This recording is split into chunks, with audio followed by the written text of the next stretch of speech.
നിങ്ങൾക്ക് വലിയ മാറ്റങ്ങൾ ഉണ്ടാക്കണം, അതിശയകരമായി വളരണം, ജീവിതം മാറ്റിമറിക്കണം. പക്ഷേ എന്തോ ഒരിടത്ത് നിങ്ങൾ കുടുങ്ങി പോകുന്നത് പോലെ അനുഭവപ്പെടുന്നുണ്ടോ? നിങ്ങൾ ആഗ്രഹിക്കുന്ന മാറ്റം എപ്പോഴും സംഭവിച്ചില്ലെങ്കിൽ അതിന് പ്രധാന കാരണം നിങ്ങളെ പുറകോട്ട് വലിക്കുന്ന ഒരു പ്രതിരോധമല്ലേ? അതാണ് നിങ്ങളെ വളർച്ചയെ തടയുന്ന അതിശക്തമായ ഒരു അദൃശ്യ ശക്തി. നിങ്ങൾ വളരാൻ ശ്രമിക്കുമ്പോൾ പ്രതിരോധം കൂടും. അതൊരു പ്രകൃതി നിയമമാണ്. നിങ്ങൾ ഒരു കാറിൽ യാത്ര ചെയ്യുമ്പോൾ വേഗത്തിൽ കൈ പുറത്തേക്ക് നീട്ടിയാൽ വായു നിങ്ങളുടെ കൈ പുറകോട്ട് തള്ളി മാറ്റും. നിങ്ങളുടെ കൈ മുന്നോട്ട് നിങ്ങൾക്ക് എത്ര ശ്രമിച്ചാലും വായു അതിനെ ശക്തിയായി പുറകോട്ട് തള്ളും.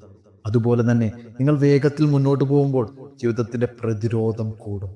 അത് നിങ്ങൾ ഉപേക്ഷിക്കണം എന്നുള്ള സിഗ്നലല്ല, അത് നിങ്ങൾ ശരിയായ വഴിയിലാണ് എന്നുള്ള സിഗ്നലാണ്. നിങ്ങളുടെ വലിയ ലക്ഷ്യങ്ങൾ കൈവരിക്കാൻ പോകുമ്പോൾ പ്രതിരോധം സാധാരണമാണ്. പക്ഷേ അതിനെ നേരിടാനുള്ള ഒരു മാർഗമുണ്ട്.